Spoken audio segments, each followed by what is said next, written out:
श्रीमते जय पताका स्वामिनी नामिने नमो आचार्यपादाय निताय कृपा प्रदायिने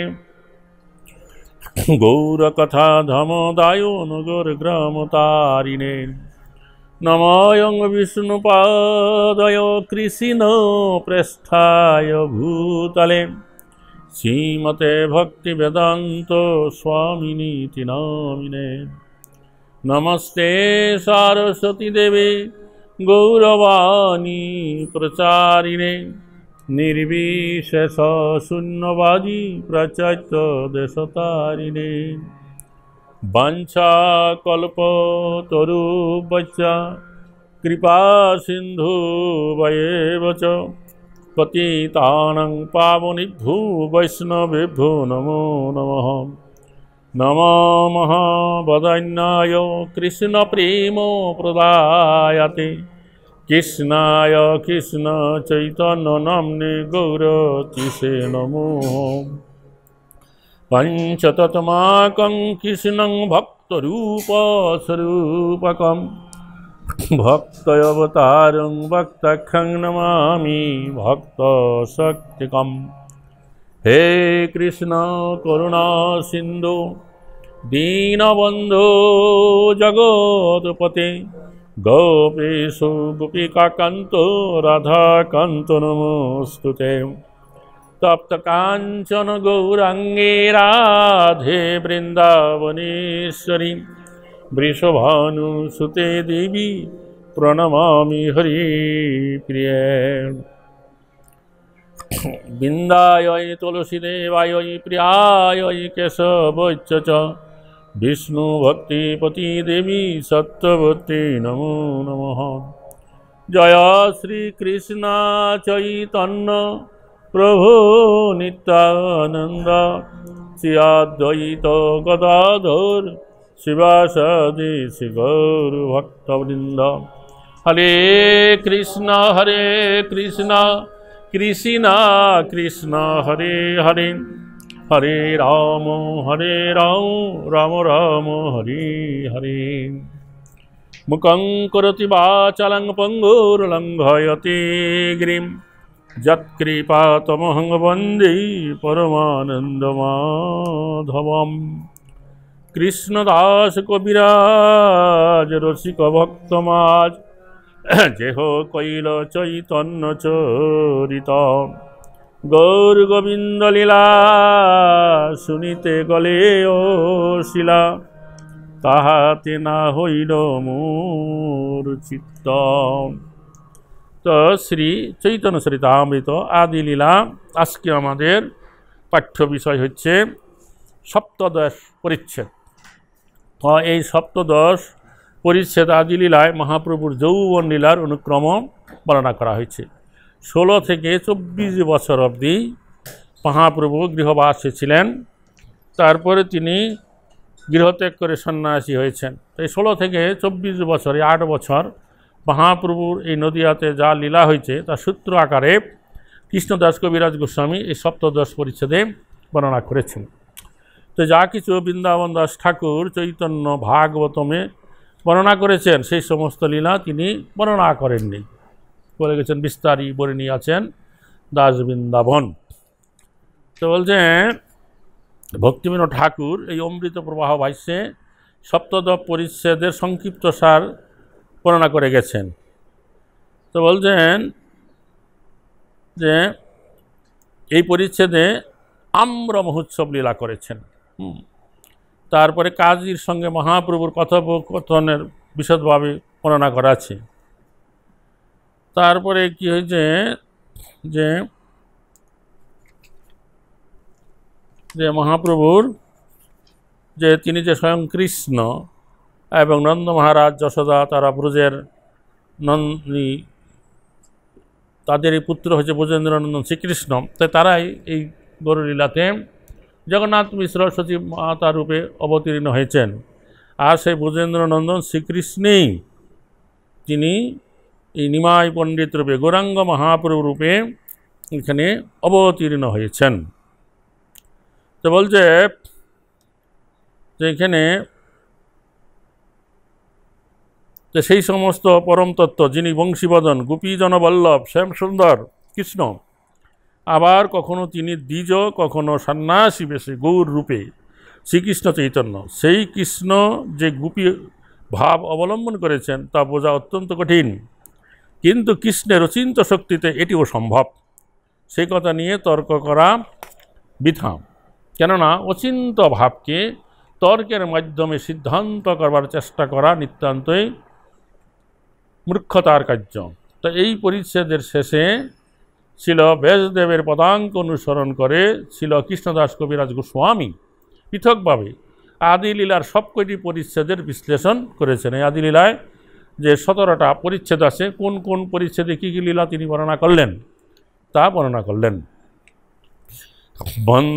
বন্দে শৈর অদ্ভুত ইদম তং চৈতন্যং যত প্রসাদত যবনা সুমনয়ন্তে কৃষ্ণ নাম প্রজল্পকাম।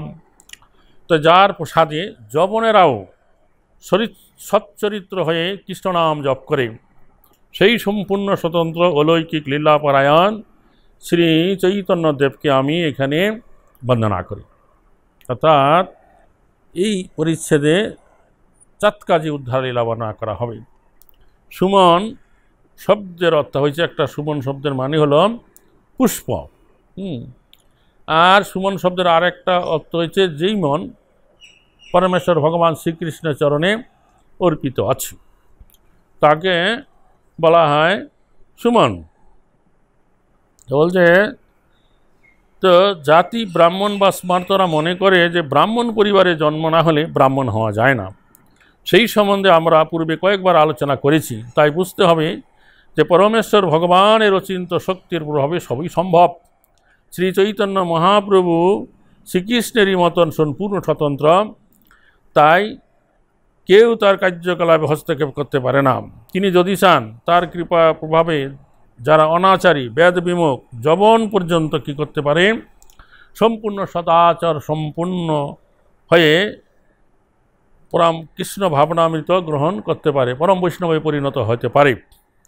তার প্রমাণ আমাদের এই কৃষ্ণ ভাবনামৃত সংঘ ইস্কন, যে বর্তমানে এই কৃষ্ণ ভাবনামৃত আন্দোলনে অধিকাংশ সদস্যরাই তারা ভারতবর্ষের বাইরে ইউরোপ আমেরিকা থেকে এসেছে। তো তারা গত কয়েক বছরের মধ্যে সুন্দরভাবে কি করতে পারছেন, কৃষ্ণ ভক্তে পরিণত হয়েছেন। তা সম্ভব হয়েছে একমাত্র এই হরে কৃষ্ণ মহামন্ত্রের প্রভাবে। আজ এই সমস্ত ইস্কনের ভক্তরা এত সুন্দর ভক্তে পরিণত হয়েছে, তারা ভারতবর্ষে যেখানে যাচ্ছেন সেখানে তারা আদর্শ বৈষ্ণব রূপে সম্মানিত হচ্ছেন, এবং এই অল্প দিনের মধ্যে তারা আমেরিকার বিভিন্ন স্থানে যখন হরিনাম কীর্তন করেন তখন সে আমেরিকানবাসী লোকেরা অবাক হয়ে যায়। তারা তাদের জিজ্ঞাসা করেন তারা সত্যিই আমেরিকার লোক কিনা। এবং সেই সমস্ত দেশের ইহুদি খ্রিস্টান ধর্মযাজকরা তারা অবাক হয়ে যাচ্ছে, কি করে এই সমস্ত ছেলেমেয়েরা এরকম করে কৃষ্ণ ভক্তে পরিণত হয়। তো বলছে প্রভুপাদ বলছে তাদের আমার শিষ্যদের এই অপাকৃত আচরণ দেখে আমি গর্ব অনুভব করি। তো চৈতন্য মহাপ্রভুর কৃপার প্রভাবে কেবল এই অসম্ভব সম্ভব হয়েছে। মহাপ্রভুর শক্তি হয়েছে অসাধারণ এবং অলৌকিক। তো জয় জয় শ্রী চৈতন্য জয় নিত্যানন্দ জয় দ্বৈতচন্দ্র জয় গৌর ভক্তবৃন্দ। কৌশল লীলার সূত্র করিল গণন, যৌবনে লীলার সূত্র করি অনুক্রম। তো এর আগের পরিচ্ছেদে ষোড়শ পরিচ্ছেদে গ্রন্থকার বলছেন আমি কৌশল লীলা সূত্রের আকারে বর্ণনা করেছি, এখন ক্রম অনুসারে আমি মহাপ্রভুর যৌবন লীলা সূত্র আকারে বর্ণনা করব। বিদ্যা সৌন্দর্য সন্দেশ সম্ভোগ নিত্য কীর্তনই প্রেম নাম প্রদানৈচ্য গৌর দিব্যতি যৌবনে। তো তাই বিদ্যা সৌন্দর্য এবং সন্দেশ প্রদর্শনপূর্বক নিত্য কীর্তনের মাধ্যমে ভগবানের দিব্য নাম বিতরণ করে শ্রী চৈতন্য মহাপ্রভু জীবের সুপ্ত কৃষ্ণ প্রেম জাগরিত করেছিলেন। এইভাবে শ্রী গৌরসুন্দর তার যৌবনে শোভাপ্রাপ্ত হয়েছিলেন। যৌবন প্রবেশে অঙ্গের অঙ্গ বিভূষণ, দিব্য বস্ত্র দিব্য বেশ মাল্য চন্দন। তো মহাপ্রভু যখন এই যৌবনে প্রবেশ করলেন তখন দিব্য বস্ত্র দিব্য বেশ মালা এবং চন্দনের দ্বারা সজ্জিত হয়েছিলেন এবং অলঙ্কারের দ্বারা বিভূষিত হয়েছিলেন। বিদ্যার ঔদ্ধত্যে কাহ না করে গণন, সকল পণ্ডিত যিনি করে অধ্যাপন। তাই বিদ্যার গর্ভে উদ্ধত প্রকাশ করে কাউকে অপেক্ষা না করে শ্রীমান মহাপ্রভু সমস্ত পণ্ডিতদেরকে পরাজিত করে অধ্যাপনা করেছিলেন। তো বায়ু বেধি সলে কইল প্রেম পরকাশ, ভক্তগণে লইয়া কইল বিবিধ বিলাস। তার যৌবনে মহাপ্রভু বায়ু বেদির ছলে তার কৃষ্ণ প্রেম প্রকাশ করেছিলেন এবং অন্তরঙ্গ ভক্তদের নিয়ে তিনি বিবিধ লীলাবিলাস করেছিলেন। তবে তো করিলা প্রভু গয়াতে গমন, ঈশ্বরপুরীর সঙ্গে তথাই মিলন।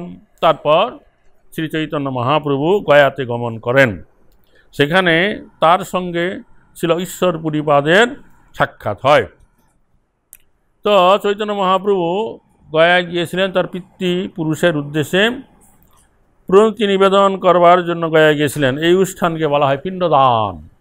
বৈদিক প্রথা অনুসারে কোনো আত্মীয়ের মৃত্যুর পরে, বিশেষ করে পিতামাতার মৃত্যুর পর গয়াতে গিয়ে বিষ্ণুর পাদপদ্মে পিণ্ডদান করতে হয়। তাই প্রতিদিন হাজার হাজার মানুষ গয়ায় গিয়ে এইভাবে পিণ্ডদান করেন। সেই প্রথা অনুসারে মহাপ্রভু তার পরলোকগত পিতার উদ্দেশ্যে পিণ্ডদান করবার জন্য গয়ায় গিয়েছিলেন।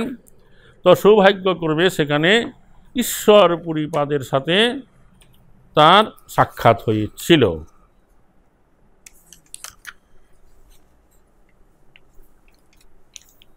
তো দীক্ষা অনন্তরে হইল প্রেমের প্রকাশ, দেশে আগমন পুনঃ প্রেমের বিলাস। দেশে গয়াতে গিয়ে মহাপ্রভু ঈশ্বর পুরীপাদের তার সাক্ষাৎ হলো, বিষ্ণুর পাদপদ্ম দর্শন করলেন।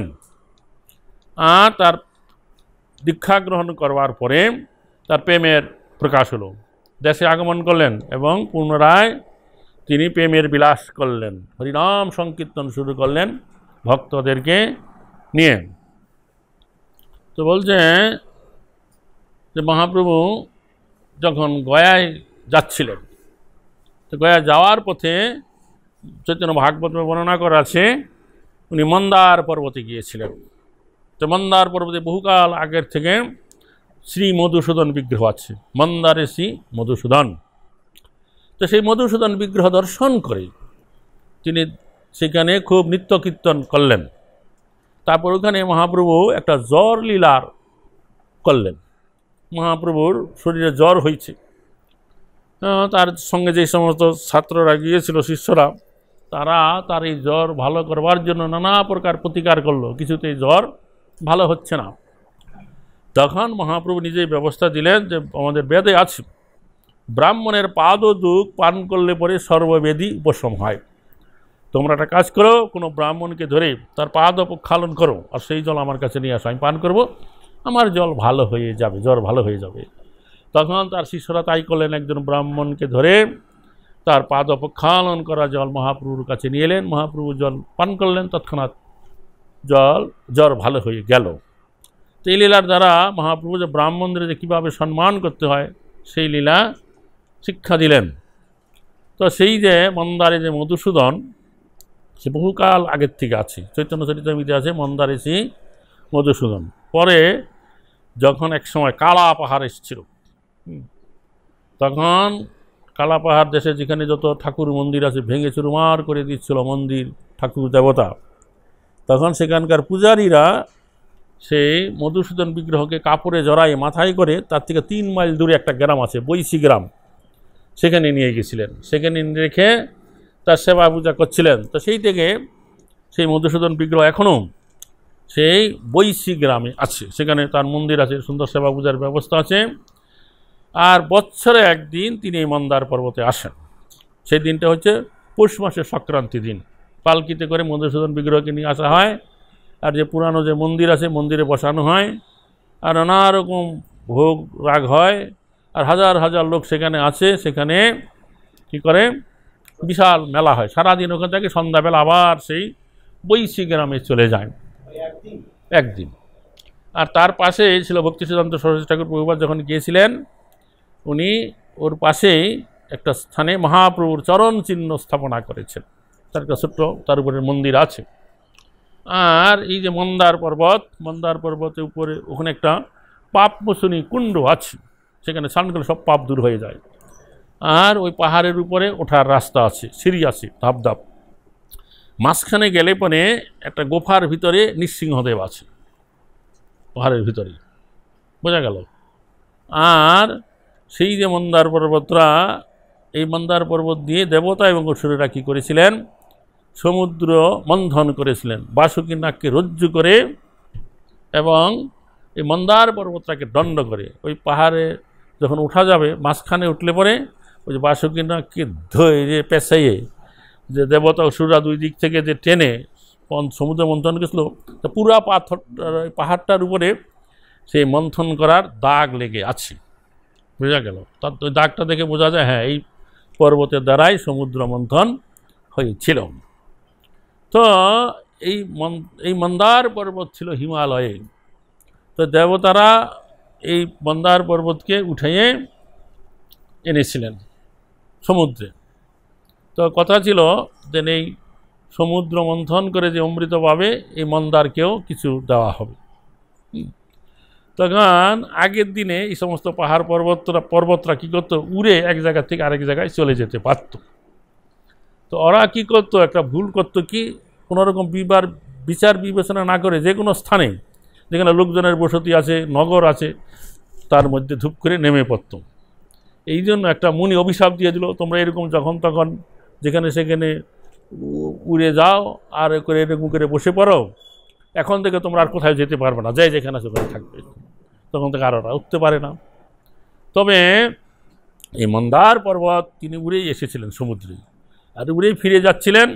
তো ইন্দ্রের ইচ্ছা ছিল না এই পর্বতটা আবার হিমালয়ে যাক, সে তার পাখাটা কেটে দিল। আর পাহাড়টা ঘুরতে ঘুরতে মন্দার পর্বতরা ওইখানে বিহার রাজ্যে ভাগলপুর জেলার ওখানে পড়ে গেল। তো শোনা যায় যে এই পর্বতের সত্যযুগ যখন আসবে, ওর পাখা গজাবে, আবার উড়ে হিমালয়ে চলে যাবে। তো যাই হোক, সেই পর্বত মন্দার পর্বত এখনও আছে। আর মধুসূদন সেই বৈশী গ্রামে আছে, এবং ওখানে বছরে একবার আসেন। আমরা কয়েকবার সেখানে গিয়েছিলাম। তো প্রভুর তো শচীকে প্রেমদান তবে অদ্বৈত মিলন, অদ্বৈত পাইল বিশ্বরূপ দর্শন। তো মহাপ্রভু এই যে গয়াতে গেলেন, গয়াতে গেলে তার কী হলো, বিষ্ণুর পাদপদ্ম ঈশ্বরপুরী পাদের মিলন, তার কাছ থেকে দীক্ষা গ্রহণ, তখন তার কৃষ্ণ প্রেম অঙ্কুরোদ্গম হলো। আর সেই ভাব নিয়ে কৃষ্ণনাম করতে করতে তিনি কানাই নাথশালায় এলেন। কানাই নাথশালা আসার পরে তিনি কানাই লালের দর্শন প্রাপ্ত হইলেন। তো সেইভাবে তার তখন কৃষ্ণ প্রেমের বিরহ উন্মাদ দশা দেখা দিল। হা কৃষ্ণ কোথা যাম, কাহা গেলে কৃষ্ণ পাম। কারণ ওইখানে কানাইলাল তিনি বলছেন মায়াপুরে এসে ভক্তদের কাছে যে কানাই নাথশালা নামে এক গ্রাম, গয়া হইতে আসিতে দেখিনু সেই স্থান, তমাল শ্যামল এক বালক সুন্দর, নবগুঞ্জামালা সহিত কুন্তল মনোহর, হাতেতে মোহনবাসী পরম সুন্দর, নানা প্রকার অলঙ্কার ঝলমল করছে, হাসিতে হাসিতে আমার নিকটে আইল, আর আমা আলিঙ্গিয়া পালাইল কোন হিতে। আমাকে আস্তে আস্তে আমার কাছে এসে আমাকে আলিঙ্গন করে আর যে কোথায় পালিয়ে গেল আমি আর তাকে দেখতে পাচ্ছি না। তখন থেকে মহাপ্রভুর এই কৃষ্ণ প্রেমের বিরহ উন্মাদ দশা দেখা দিল। গয়াতে কৃষ্ণ প্রেম অঙ্কুর উদ্গম, কানাই নাথশালায় কানাইলালের দর্শন প্রাপ্ত হওয়ার পরে সেই কৃষ্ণপ্রেম পরিস্ফুটিত হলো এবং তার কৃষ্ণ প্রেমের বিরহ দশা হলো। সেইভাবে কৃষ্ণনাম করতে করতে তিনি এই নবদ্বীপ মায়াপুরে এলেন। আর ভক্তরা তখন অবাক হয়ে দেখলেন যে নিমাই পণ্ডিত আর আগের মতো নাই, সম্পূর্ণ পরিবর্তন হয়ে গেছে কৃষ্ণ প্রেমে উন্মাদ দশা। তখন তারা যখন জিজ্ঞাসা করলেন যে নিমাই পণ্ডিত তুমি এই 10 ভাব কোথায় প্রাপ্ত হলে, মহাপ্রভু তখন শুক্লাম্বর ব্রহ্মচারীর গৃহে সবাইকে ডাকলেন, আর সেখানে তিনি এই কথা বললেন। তখন থেকে তার এই নদের লীলা শুরু হলো, ভক্তগণকে নিয়ে হরিনাম সংকীর্তন, প্রেম প্রদান। তখন তিনি কী করেছিলেন, শচীকে প্রেম দান তবে অদ্বৈত মিলন, অদ্বৈত পাইল বিশ্বরূপ দর্শন। তো সচিমা তাকে প্রেম প্রদান করলেন। তো মহাপ্রভু বলেছিলেন যে আমি এই যে প্রেম ভক্তি দেব সবাইকে দেব, যার বৈষ্ণব অপরাধ আছে, যে বৈষ্ণব নিন্দা করে, হ্যাঁ, বিদ্যা ধন কুলমদে যারা মতো তারা পাবে না। এই কথা বললেন আমার মা পাবে না। তো সবাই অবাক হয়ে গেল, কেন পাবে না? তখন উনি বললেন আমার মায়ের বৈষ্ণব অপরাধ আছে। তখন ভক্তর অবাক হয়ে গেলেন, কোন বৈষ্ণবের কাছে এই সচিমাতার অপরাধ থাকতে পারে? তখন মহাপ্রভু বললেন যে অদ্বৈত আচার্য কাছে আমার মায়ের অপরাধ আছে। তো কীরকমভাবে অপরাধ হয়েছিল? মহাপ্রভু জ্যেষ্ঠ ভ্রাতা যে বিশ্বরূপ, সে অল্প বয়সে সমস্ত বিদ্যায় পারদর্শী হয়েছিল, সমস্ত শাস্ত্রের ভক্তিপর ব্যাখ্যা করত। আর অদ্বৈত আচার্যের সবাই গিয়ে তিনি এই শ্রীমদ্ ভাগবতম গ্রন্থ ভক্তিপর ব্যাখ্যা করতেন, অদ্বৈত আচার্যের সঙ্গ করতেন। তো তারপরে তার পিতা মাতা যখন তার বিবাহের আয়োজন করছিল তখন তিনি কি করলেন, গৃহত্যাগ করে সন্ন্যাসী হয়ে গেলেন। তখন সচিমা তার মনে হয়েছিল যে আমার এই যে ছেলেটা গৃহত্যাগ করে সন্ন্যাসী হলো, এর কারণ হচ্ছে অদ্বৈত আচার্য গোসাই। এটাই ছিল তার অপরাধ। কিন্তু সচিমাতা কাউকে কিছু বলেন নাই। তখন এই কথা যখন অদ্বৈত আচার্য শুনলেন তার কাছে সচিমাতার অপরাধ আছে, তখন তিনি দুই বাহু তুলে সচিমাতার গুণগান বর্ণনা করতে করতে তিনি সেখানে মূর্ছিত হয়ে পড়ে গেলেন। তখন মহাপ্রভুর ইঙ্গিতে সচিমাতা কী করলেন, তার চরণধূলি মাথায় নিলেন। তখন তার অপরাধ খণ্ডন হয়ে গেল। তখন সচিমাতায় প্রেম ভক্তি প্রাপ্ত হইলেন।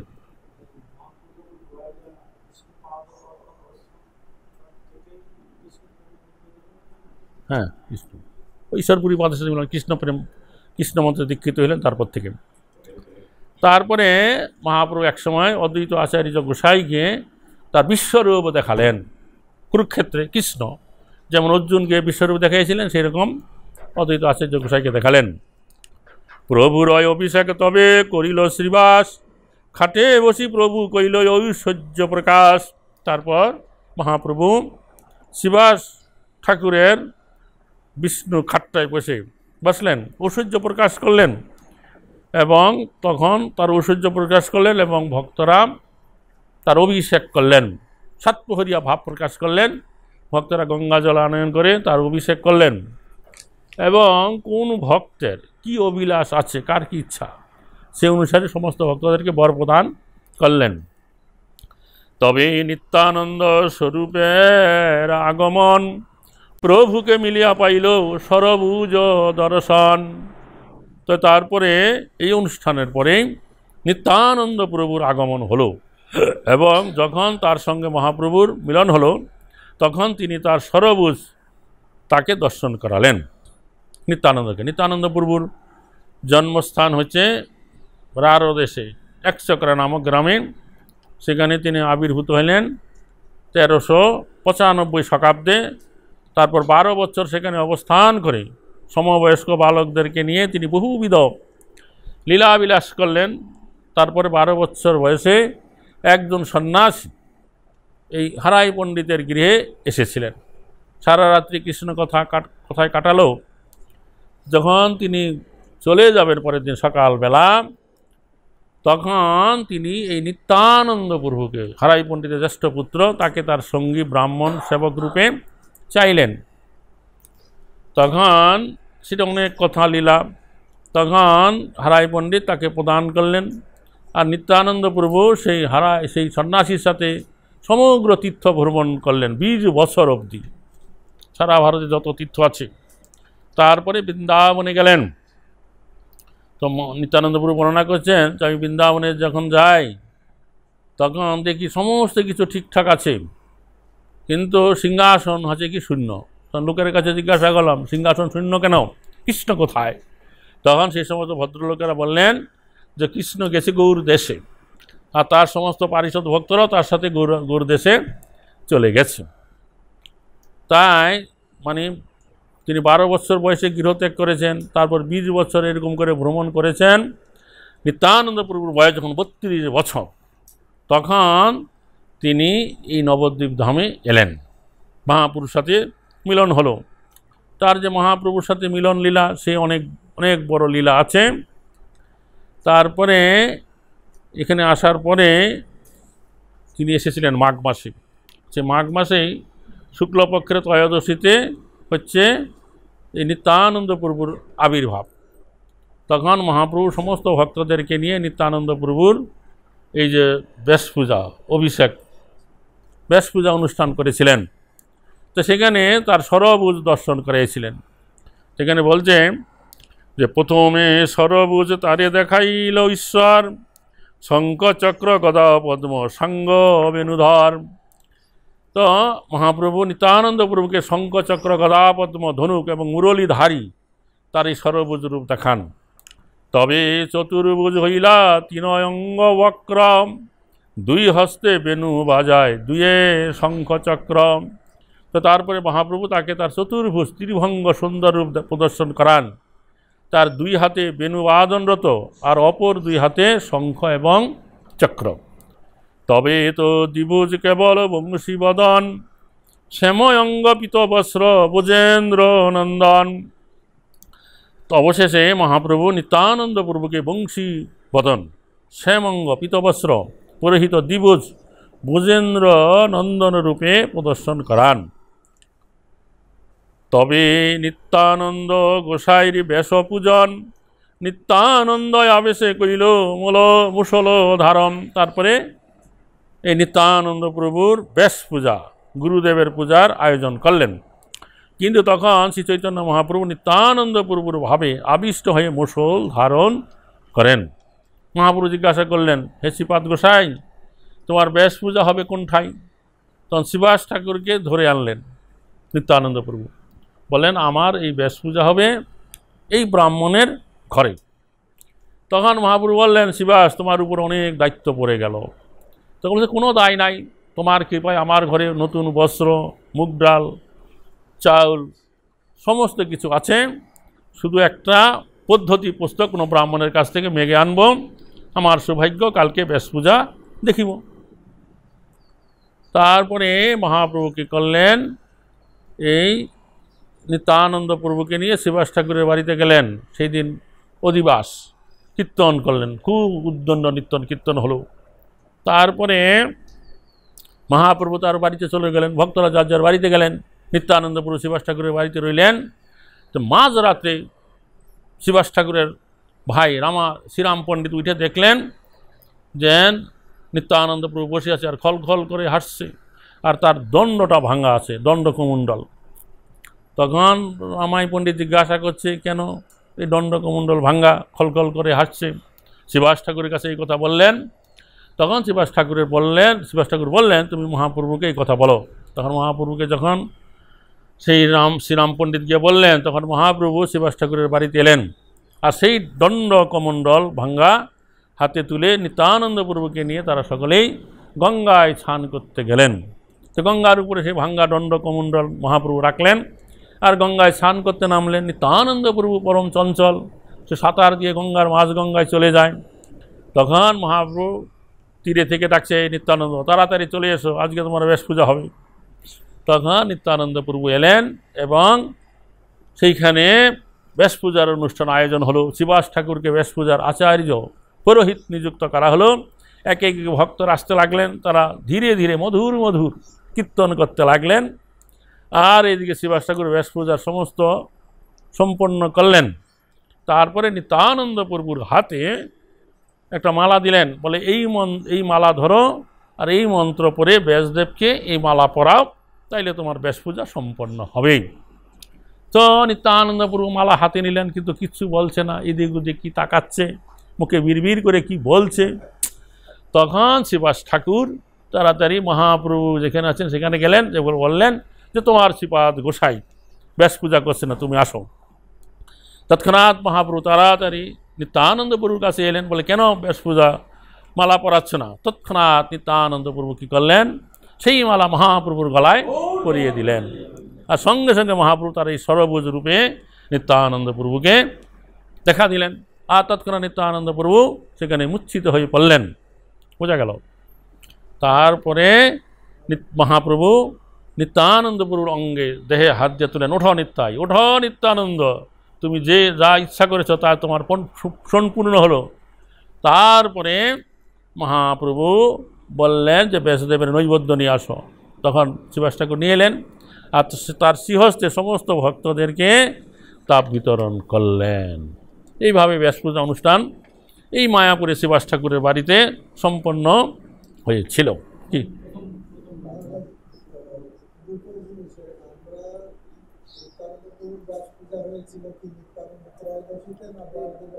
না, নিত্যানন্দ ত্রয়োদশীতেই, নিত্যানন্দ পুরো আবির্ভাব এই জন্য।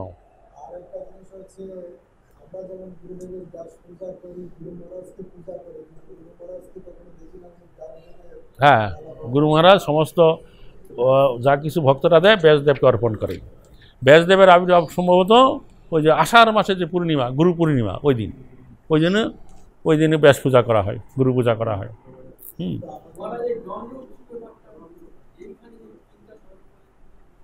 এটা হচ্ছে নিত্যানন্দ প্রভুর দণ্ড।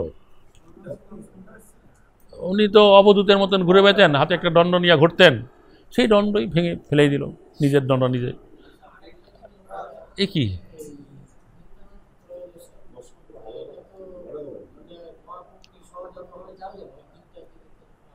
হ্যাঁ, ওটা জানতে পেরেছিল যে তোমার এই জন্য মহাপ্রভু বললা যে তোমার ব্যাস পূজা হবে কোন ঠাই, ব্যাস পূজার আগের দিন। বোঝা গেল?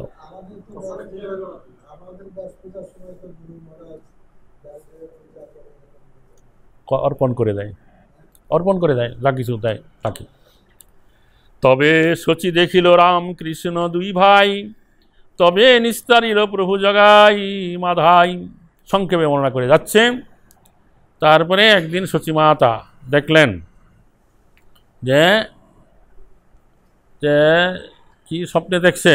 শচী মাতা সে স্বপ্নের বৃত্তান্ত বলছে মহাপ্রভুর কাছে যে কালকে আমি স্বপ্নে দেখলাম যে এই কৃষ্ণ এবং বলরাম খেতে বসছে, কারাকারি করে খাচ্ছে। তখন বলছে যে তোমার এখন দিন গেল, এখন নদিয়া লীলায় আমরা এলাম। তখন এই বলে দুই ভাই কোন্দল করছে, রাম এবং কৃষ্ণ, বলরাম কৃষ্ণ। তখন এই কথা শচী মাতা যখন মহাপ্রভুকে বললেন, তখন মহাপ্রভু বললেন খুব ভালো স্বপ্নে দেখেছ, তো তুমি আজকে ভালো করে নৈবেদ্য রান্নাবান্না করো, আমি নিত্যানন্দ প্রভুকে এখানে ডাকবো, সে আজকে এখানে প্রসাদ পাবে। তখন মহাপ্রভু নিত্যানন্দ প্রভুকে আমন্ত্রণ করে তার বাড়িতে নিয়ে এলেন। তখন এই গৌর এবং নিতাই খেতে বসেছেন, শচীমাতা পরিবেশন করছেন, দেখছেন, হঠাৎ দেখছে যে রামকৃষ্ণ দুই ভাই। হ্যাঁ, এই লীলা শচীমাতা দর্শন করলেন। তো তারপরে লীলা হয়েছে কি, মহাপ্রভু তারপরে এই যে জগাই মাথায় উদ্ধার লীলা হলো। নিত্যানন্দ প্রভু চৈতন্য ভাগবত আছে হরিদাস ঠাকুর এবং নিত্যানন্দ প্রভুকে আজ্ঞা করলেন যে শোনো শোনো নিত্যানন্দ, শোনো হরিদাস, সর্বত্র আমার আজ্ঞা করহ প্রকাশ, প্রতি ঘরে ঘরে গিয়া করো এই ভিক্ষা, বলো কৃষ্ণ ভজ কৃষ্ণ, করো কৃষ্ণ শিক্ষা।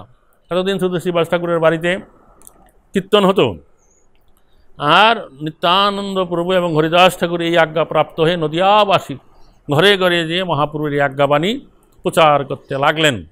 যারা সজ্জন ব্যক্তি তারা বলেন হ্যাঁ আমরা করব, আমরা হরিনাম করব, হরিনাম করতে শুরু করলো।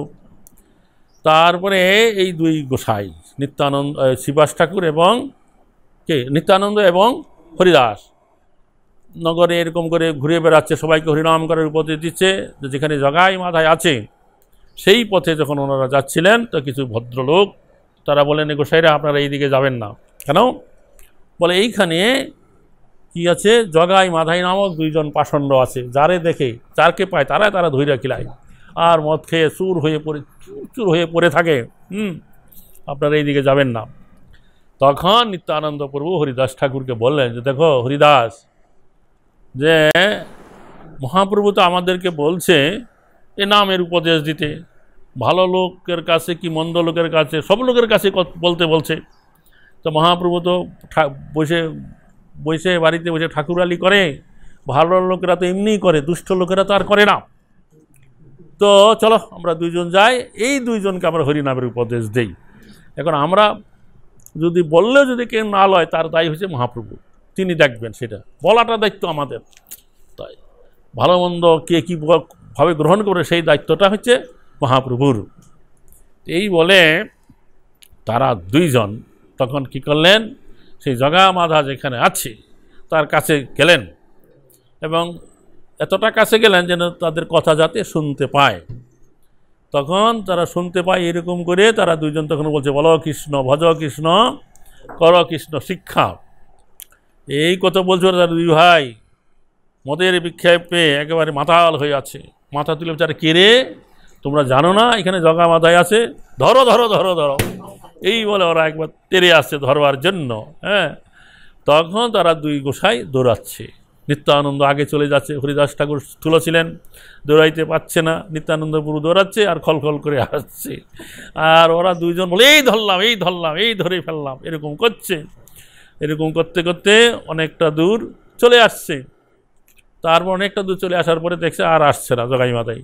তখন তারা দুইজন দুজনকে ধরে আলিঙ্গন করছে আর বলছে, চলো মহাপ্রভুর বাড়ি যাই, তার কাছে গিয়ে আমরা এই কথা বলি। হ্যাঁ, তখন তারা মহাপ্রভুর বাড়িতে গিয়ে এই কথা বললেন এবং নিত্যানন্দ প্রভু জানালেন যে এরকম ব্যাপার।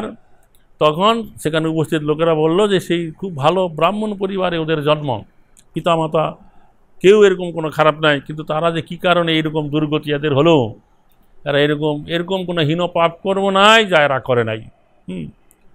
তখন নিত্যানন্দ প্রভু বললেন যে দেখো প্রভু, তোমার উপদেশে ভালো লোক তো এমনি হয়, যদি এরকম মহাপাপিষ্ট লোক যদি হরিনাম করে তবে তো তোমার খ্যাতি সর্বত্র হবে, লোকে তোমাকে পতিত পাবন বলবে।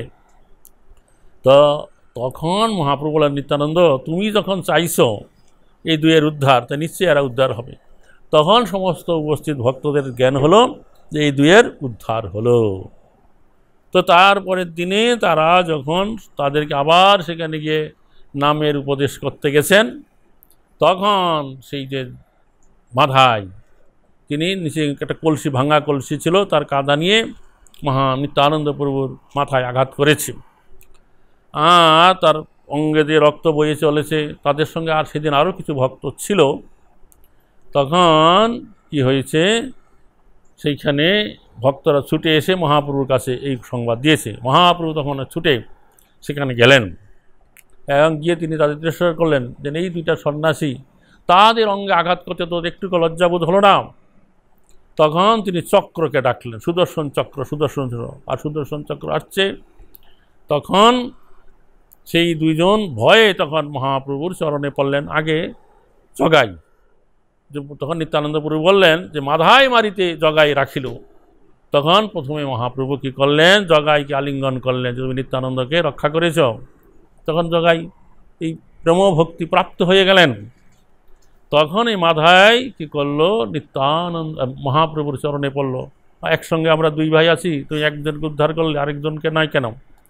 তখন মহাপ্রভু বলল যে তুমি নিত্যানন্দ প্রভুর চরণে অপরাধী, নিত্যানন্দ প্রভু তোমায় কৃপা করে তাইলে তুমি উদ্ধার হবে। তখন নিত্যানন্দ প্রভু বলে, ঠিক আছে, আমার যা কিছু স্বীকৃতি আছে, যত তীর্থ ভ্রমণ করলাম সব ফল আমি এই মাধাইকে অর্পণ করে দিলাম। তো যাই হোক, এইভাবে জগাই মাধাই মহাপ্রভু নিত্যানন্দ প্রভু মহান ভক্তে পরিণত হইল। পতিত নামের দুই সাক্ষী এই জগাই আর মাধাই। তবে সপ্তপহর ছিলা প্রভু ভাবাবেশে, যথাতথ ভক্তগণ দেখিল বিশেষে। তো সেই ঘটনার পর মহাপ্রভু সাতপহরিয়া মানে 21 ঘন্টা, 3 ঘন্টায় এক প্রহর ভাবাবিষ্ট অবস্থায় ছিলেন এবং সমস্ত ভক্তরা তার সেই বিশেষ লীলা দর্শন করেছিলেন। বৈকুণ্ঠের দ্বারী, কি যেন নাম, জয় বিজয়, জয় বিজয়, 4 জন্ম। যাই হোক, এটার লোকেরা তাই বলে, সত্য ত্রেতা দাপর ওই জন্ম ছিল, তারপর আবার তারাই আবার এই জন্মে এই জীবনে জগাই মাধাই রূপে এসেছিল। হ্যাঁ, একবার ভগবত ধামে চলে যাবে। তো বরাহ আবেশ হইল মুরারি ভবনে, তার স্কন্দে চরি প্রভু নাচিলা অঙ্গনে। তো একদিন মহাপ্রভু বরাহ অবতারের ভাবে আবিষ্ট হয়ে মুরারি গুপ্তের স্কন্দে আরোহণ করেন। তখন তারা উভয়ে মুরারি গুপ্তের অঙ্গনে নাচতে শুরু করেন। একদিন মহাপ্রভু শুকর শুকর বলে চিৎকার করতে করতে স্বয়ং বরাহ রূপ ধারণ করে মুরারি গুপ্তের ভবনে প্রবেশ করেন এবং তখন একটি জলপূর্ণ পাত্রকে উত্তোলন করার মতন উঠে তিনি জলপান করেছিলেন। এটাই হলো বরাহ দেবের লীলা, বরাহভাবে আবিষ্ট হইল। তবে শুক্লাম্বরের কইল তণ্ডুল ভক্কান, হরের নাম শ্লোকের কইল অর্থ বিবরণ। এই ঘটনার পরে মহাপ্রভু শুক্লাম্বর ব্রহ্মচারীর প্রদত্ত অপক্ষ চাল ভক্ষণ করেছিলেন এবং বৃহনারদীয় পুরাণে উক্ত হরের নাম ও শ্লোকটির অর্থ বিশদভাবে বিশ্লেষণ করলেন। শুক্লাম্বর ব্রহ্মচারী ছিলেন একজন ব্রহ্মচারী, নবদ্বীপবাসী। প্রতিদিন ভিক্ষা করে আনতেন, ভিক্ষার ঝুলি নিয়ে কাঁধে করে ভিক্ষা করতেন। গঙ্গার তীরে নির্জন স্থানে তার বাড়ি ছিল। তো সেই ভিক্ষালব্ধ চাল পাক করে ভগবানকে অর্পণ করে তিনি গ্রহণ করতেন। তো একদিন মহাপ্রভু যখন ভক্তবৃন্দ নিয়ে হরিনাম করে করে আসছিলেন, তখন এই ভিক্ষা করে এই শুক্লাম্বর ব্রহ্মচারী সেই পথে আসছিল। আর ভক্তদেরকে এরকম কীর্তন করতে দেখে সেও তখন নিত্য কীর্তন করতে শুরু করেছে। আর তখন মহাপ্রভু কী করেছিলেন, সেই শুক্লাম্বর ব্রহ্মচারীর ভিক্ষার ঝুলিতে জোর করে হাত ঢুকিয়ে সেখানে সে ভিক্ষালব্ধ চাল নিয়ে তিনি খেয়েছিলেন। একটা লীলা হলো। আরেকটা লীলা হয়েছে কি, একবার মহাপ্রভু এই শুক্লাম্বর ব্রহ্মচারীকে বললেন যে তোমার গৃহে আমি একদিন ভোজন করব, তুমি আয়োজন করো। তখন শুক্লাম্বর ব্রহ্মচারী বলছে আমি ভিক্ষুক মানুষ, আমার কাছে লোকেরা যেই চাল দেয়, খুদের চাল, অপক্ষ নানা রকম নিম্নমানের চাল, সিদ্ধ চাল, এইটা দিয়ে আমি মহাপ্রভু কী করে ভোজন করাবো। তখন অন্যান্য ভক্তরা বললেন যে না না, তুমি চিন্তা করো না, মহাপ্রভু যখন ভোজন করতে চাইছে তুমি করো। তখন এই শুক্লাম্বর ব্রহ্মচারী ঘরে রান্না কার্য শুরু করলেন। যেই চাল ভিক্ষা করে পেয়েছেন তাই পাক করতে লাগলেন, আর সেখানে একবার আস্তির উপরে একটা থোর সে হাঁড়িতে ছেড়ে দিলেন। থোর থোর মানে আলগোছে, মানে আস্তের উপরে আস্তে করে, মানে অন্যরকম ফোড়ন তেল টেল অন্য কিছু না, আলগা করে অন্য রান্না করছে, তার মধ্যে আস্তের উপরে থোর দিয়ে দিছে। আর তাই মহাপ্রভু ভোজন করলেন। আরেকবার মহাপ্রভু সমস্ত ভক্তদের তার আগে ডেকেছিলেন তার বাড়িতে, যে তিনি গয়া থেকে আসতে কী দেখেছেন সেই লীলা বলেছেন। তো বলা হয়েছে এই শুক্লাম্বর ছিলেন ব্রজলীলায় কে, বিপ্র সুদামা, যার অন্য মহাপ্রভু খেয়েছিলেন। যাই হোক, তো এই আচ্ছা, এই কলিযুগে হ্যাঁ এখানেই বলছে যে হরেন নাম হরেন নাম হরেন নামইব কেবলম কলো নাস্তেব নাস্তেব নাস্তেব গতিরন্যথাম। বলছেন এই কলিযুগে ভগবানের দিব্য নামই হচ্ছে একমাত্র পন্থা, এছাড়া আর অন্য কোনো গতি নাই, আর অন্য কোনো গতি নাই, আর অন্য কোনো গতি নাই। এটা হচ্ছে বৃহনারদীয় পুরাণের কি উপনিষদ, বৃহনারদীয় উপনিষদের নাকি পুরাণের শ্লোক।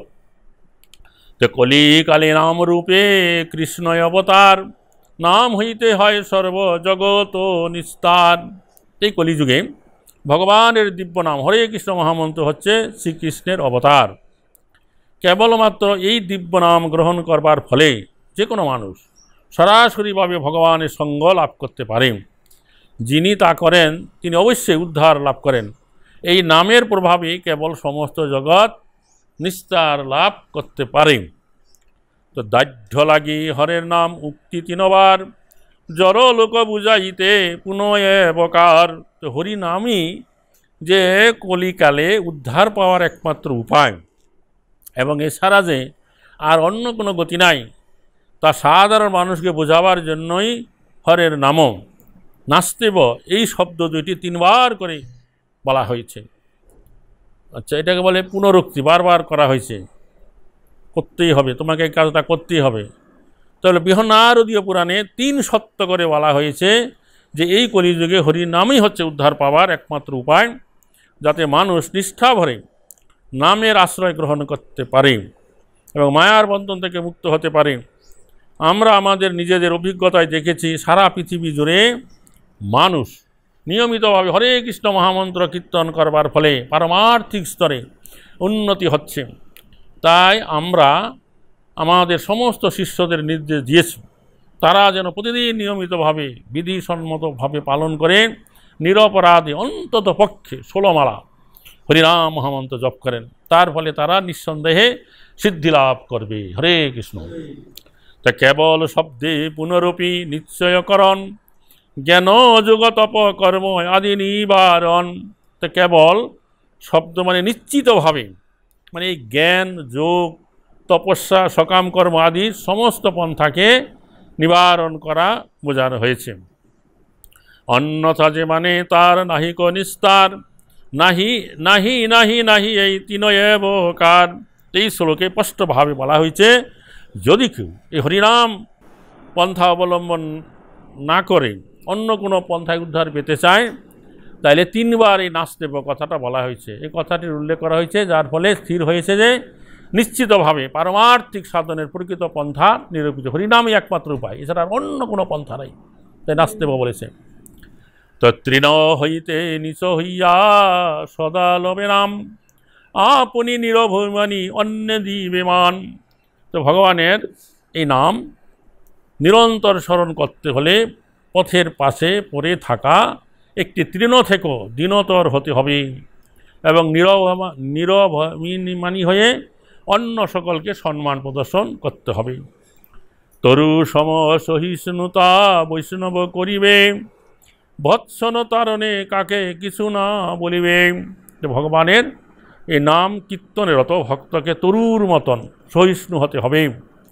কেউ যদি তাকে ভৎসনা করে অথবা তিরস্কার করে তাহলেও তার প্রতিবাদে তার কিছু বলা উচিত নয়। বোঝা গেল? কাটিলে হো তরু যেন কিছু না বলয় শুকাইয়া মরে তবু জল না মাগয়। তো গাছকে কেটে ফেললেও যেমন কখনো প্রতিবাদ করে না এবং শুকাইয়া মরে গেলেও যেমন জল চায় না, ঠিক সেই রকম এটা হচ্ছে একটা সহিষ্ণুতা, অনুশীলন করার অত্যন্ত কঠিন। কিন্তু কেউ যদি হরে কৃষ্ণ মহামন্ত্র কীর্তনে রত হন তখন এই সহিষ্ণুতা গুণ আপনা থেকে বিকশিত হয়। হরে কৃষ্ণ মহামন্ত্র কীর্তনের মাধ্যমে যিনি পারমার্থিক চেতনার উন্নত স্তরে উন্নীত হয়েছেন তাকে আর আলাদাভাবে এই গুণ বিকশিত করার অনুশীলন করতে হয় না, কেননা নিয়মিতভাবে হরে কৃষ্ণ মহামন্ত্র কীর্তন করবার ফলে ভক্তদের মধ্যে সমস্ত সদ্গুণগুলো আপনি থেকে বিকশিত হয়। তা এই মতো বৈষ্ণবকারে কিছু না মাগিব অযাচিত বৃত্তি কিংবা শাক ফল খাইব। বলছে এইভাবে বৈষ্ণবদের কারো কাছে চাওয়া উচিত নয়। অযাচিতভাবে মানে না চাইতেও কেউ যদি তাকে কিছু দেয় তাহলে তিনি তা গ্রহণ করেন, কিন্তু কিছু যদি না পাওয়া যায় তাহলে বৈষ্ণবের কর্তব্য হচ্ছে শাক ফল যা পাওয়া যায় তাই খেয়ে সন্তুষ্ট থাকা। শাক এবং ফল আগে অনায়াসে দেশে আমাদের পাওয়া যেত, তাই খেয়ে সন্তুষ্ট থাকবে। সদা নাম লইব যথান লাভেতে সন্তোষ এই তো আচার করে ভক্তি ধর্ম পোষ। তো গভীর নিষ্ঠা সহকারে সর্বক্ষণ নাম গ্রহণ করতে হবে এবং যা পাওয়া যায় তাতেই সন্তুষ্ট থাকা উচিত। এই ধরনের আচরণ করলে ভগবত ভক্তি পোষণ করা যায়। কিনাদপি শুনিছেন তরিব সহিষ্ণু নাম অমানি নামানো দেন কীর্তনীয় সদাহরি। শিক্ষাষ্টকের এই শ্লোক বলছে এখানে যিনি নিজেকে সকলের পদদলিত তৃণের থেকেও ক্ষুদ্র বলে মনে করেন, যিনি বৃক্ষের মতন সহিষ্ণু, যিনি নিজে মান শূন্য এবং অন্য সকলকে সম্মান প্রদর্শন করেন, তিনি সর্বক্ষণ ভগবানের দিব্যনাম কীর্তনের অধিকারী।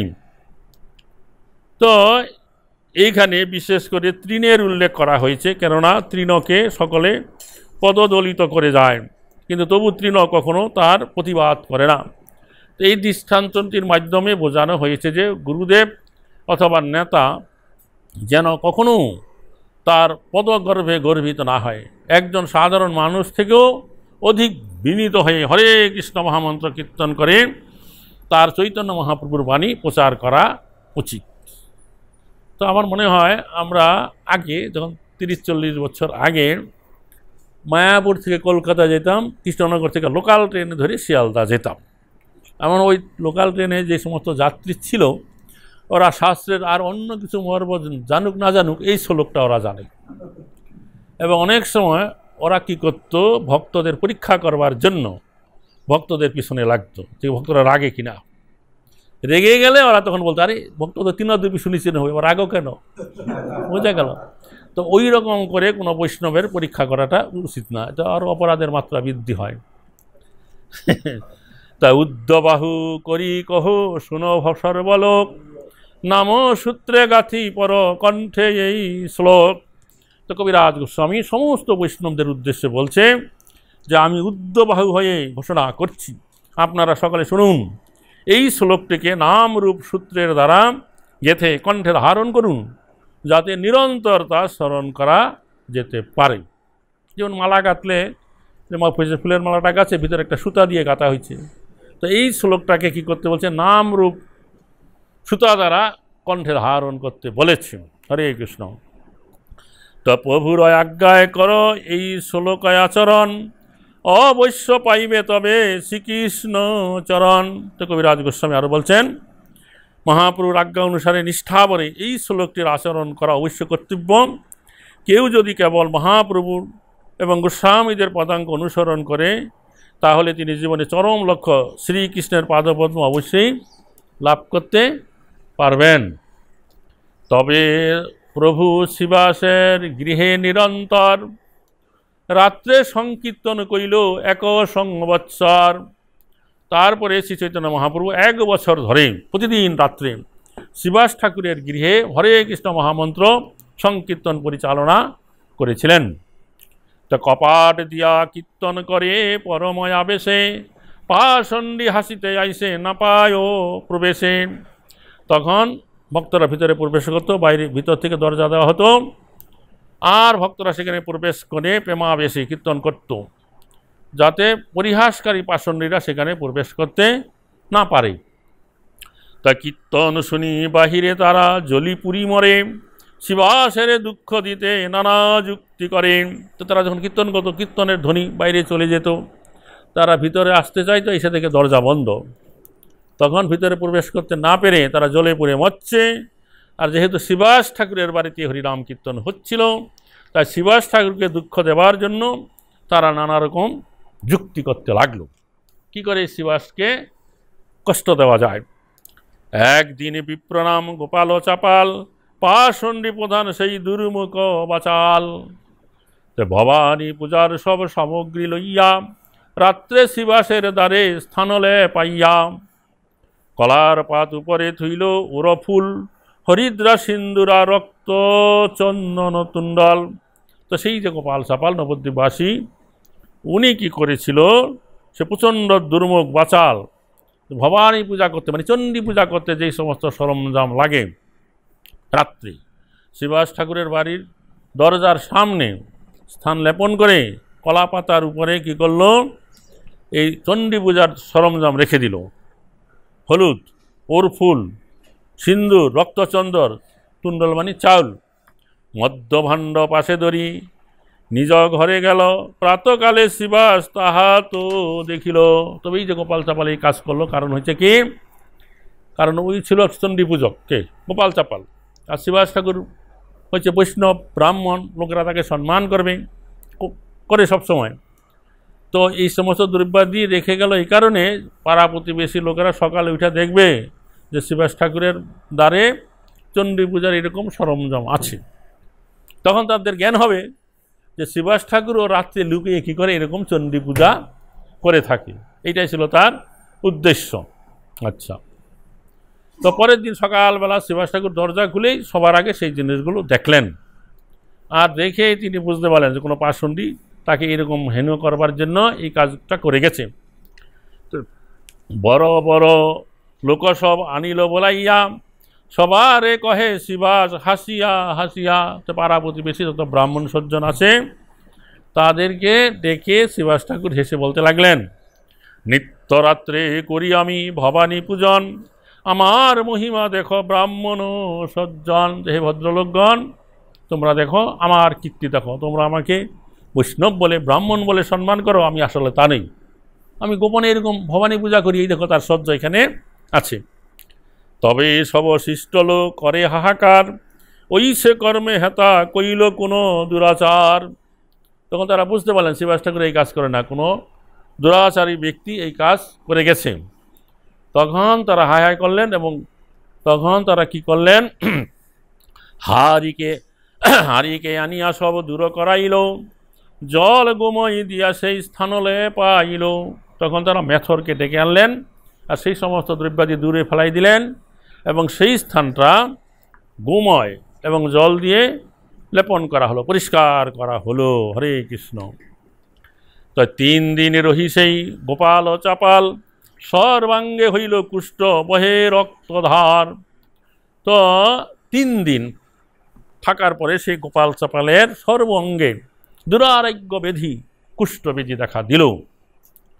তো সর্বাঙ্গ বেরিল কীটে কাটে নিরন্তর, অসহ্য বেদনা দুঃখে জলে অন্তর। গঙ্গা ঘাটে বৃক্ষতলে রহেত বসিয়া, একদিন বলে কিছু প্রভুকে দেখিয়া। তো সাধারণত কুষ্ঠব্যাধি হইলে তার সাথে কেউ উঠা বেশা মলা মেশা করতে চায় না, এমনকি তার নিজের ঘরের লোকেরাও।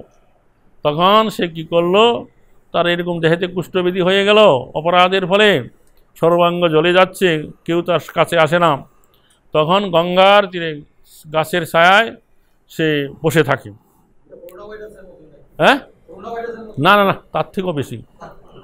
করোনা ভাইরাস হলে কেউ কষ্ট পায় না, এটা খুব কষ্ট, বুঝতে পারছ? তো কি করলো, তো গঙ্গা ঘাটে বৃক্ষতলে রহে তো বসিয়া, একদিন বলে কিছু প্রভুকে দেখিয়া। একদিন মহাপ্রভুকে দেখে সেই গোপাল চাপাল বলতে লাগলো, মানে নিত্য অবসরে কী করেছে মহাপ্রভু, হরিনাম কীর্তন নগরে নগরে করছে, জগাই মাদায় উদ্ধার করছে, চাঁদ কাজীকে উদ্ধার করছে, তার স্বরূপ ভক্তদেরকে দেখাইছে। সবাই বলছে মহাপ্রভু হচ্ছে স্বয়ং ব্রজেন্দ্রনন্দন শ্রীকৃষ্ণ, এই কলিযুগে নাম প্রেম প্রদান করবার জন্য এসেছেন। তখন এই গোপাল চাপাল মহাপ্রভুকে গঙ্গার ঘাটে দেখে বলতে লাগলো যে, গ্রাম সম্বন্ধে আমি তোমারও মাতুল, ভাইগিনা মুই কুষ্ঠব্যাধিতে হইয়াছি বেকুল। যে গ্রাম সম্পর্কে তুমি আমার ভাগিনা হও, আমি তোমার মাতুল হই, যে হে ভাগিনা, আমি এই কুষ্ঠব্যাধিতে কষ্ট পাচ্ছি। লোক সবাই উদ্ধারিতে তোমার অবতার, মুই বড় দুঃখী মোরে করো হই উদ্ধার। আমি বুঝতে পারছি সমস্ত লোককে উদ্ধার করবার জন্য তুমি এই জগতে অবতীর্ণ হয়েছ, তো আমি বড় দুঃখী, তুমি আমাকে উদ্ধার করো। এত শুনি মহাপ্রভু হইল ক্রুদ্ধমান, ক্রোধাবেশে বলে তারে তজ্জন বচন।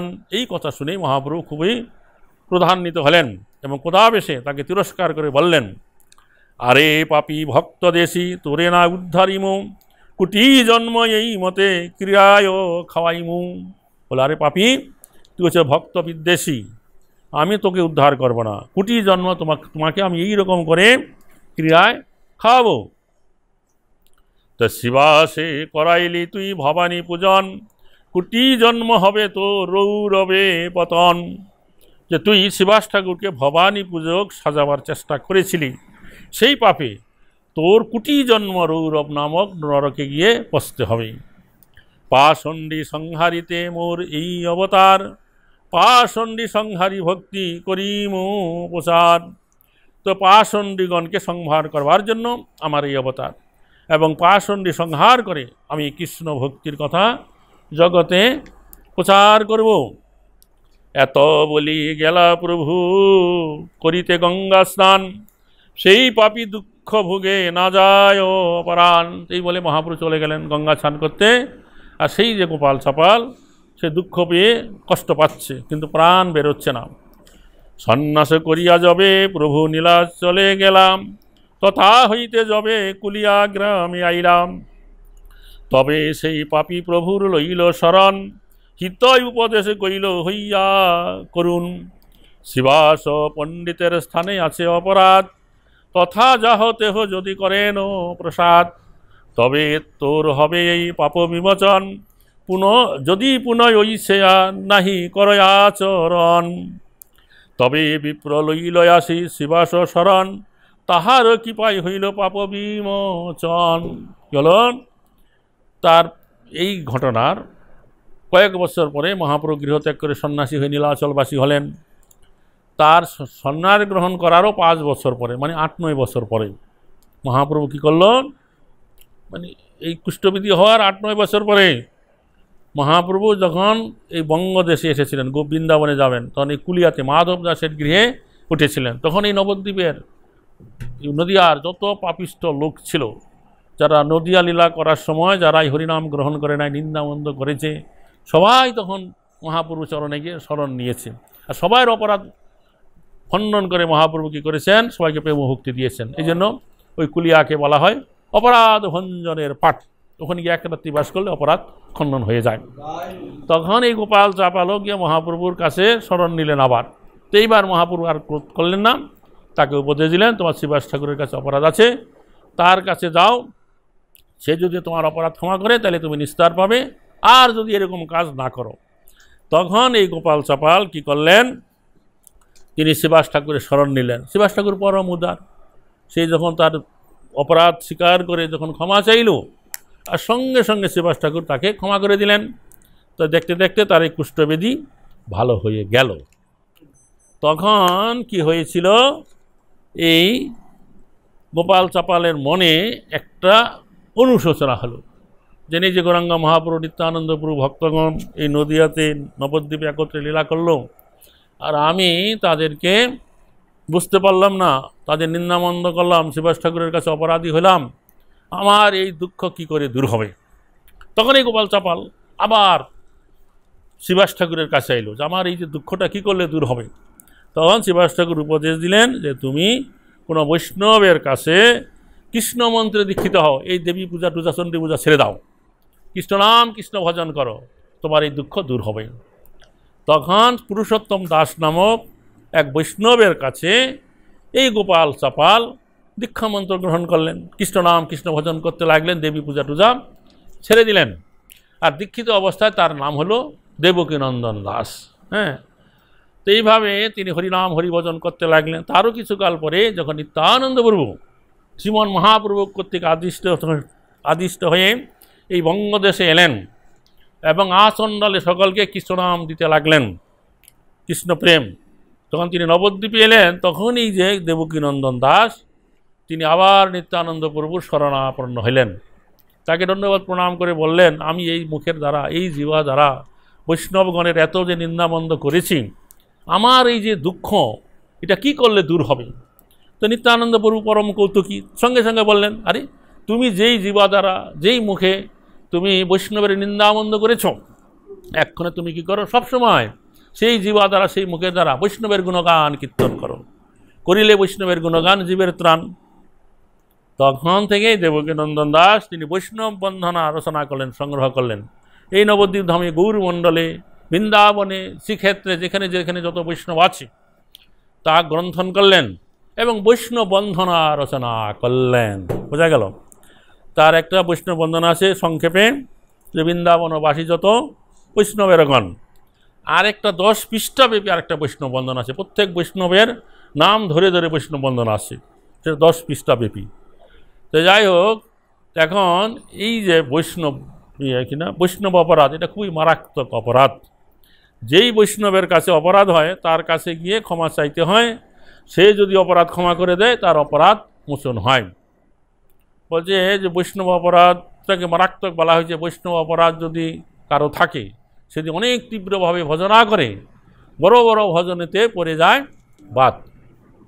তবে এই বৈষ্ণব অপরাধ 2 ধরনের আছে, একটা হচ্ছে জ্ঞাতসারে অপরাধ, আর একটা হচ্ছে অজ্ঞাতসারে অপরাধ। তো জ্ঞাতসারে অপরাধ আমরা জানতে পারি কোন বৈষ্ণবের কাছে হয়েছে, তার কাছে গিয়ে ক্ষমা চাইলে ক্ষমা পাওয়া যেতে পারে। কিন্তু অজ্ঞাতসারে অপরাধরা তো আরও মারাত্মক। আমার আচরণে, আমার ব্যবহারে, আমার কথায় কখন কোন বৈষ্ণব অসন্তুষ্ট হচ্ছে আমরা জানতে পারি না, বুঝতে পারি না, এটাকে বলা হয় অজ্ঞাতসারে অপরাধ। তো এই অজ্ঞাতসারে বৈষ্ণব অপরাধ কি করলে দূর হইতে পারে তা বৈষ্ণবেরা সিদ্ধান্ত করেছেন। এই দেবকীনন্দন দাস যে বৈষ্ণব বন্ধনা রচনা করে গেছেন, সেই বৈষ্ণব বন্ধনা যদি আমরা নিয়মিতভাবে বা মাঝে মাঝে যদি আমরা কীর্তন করব, তাহলে আমাদের অজ্ঞাতসারে বৈষ্ণব অপরাধ দূর হয়ে যাবে। হ্যাঁ, শ্রোতা করলেও হবে। তো বলছে নরোত্তম দাস ঠাকুর মহাশয় তার প্রার্থনা গীতির একটা কীর্তনের পদে বলেছেন যে পরম দুর্মতি ছিল তারে গোরা উদ্ধারিল তারা হইল পতিত পাবন। মহাপ্রভু লীলা চলার সময়কালীন সময়ে যারা পরম দুর্মতি পরায়ণ ছিলেন তাদেরকে যে মহাপ্রভু উদ্ধার করেছেন তা নয়, তাদেরকে এমন মহান ভাগবতমে পরিণত করে দিয়েছেন, তারও আবার আমাদের মতন এরকম অধম পতিত জীবদেরকে উদ্ধার করার সামর্থ্য অর্জন করতে পেরেছেন। তার দৃষ্টান্ত এই গোপাল চাপাল জগাই মাধাই ইত্যাদি আছে। হরে কৃষ্ণ, জয় নিতাই গৌর প্রেমানন্দে, হরি হরি বল। না না, কুলিয়া হচ্ছে এই যে কুলের ডাঙ্গা, নবদ্বীপের দক্ষিণ অংশ।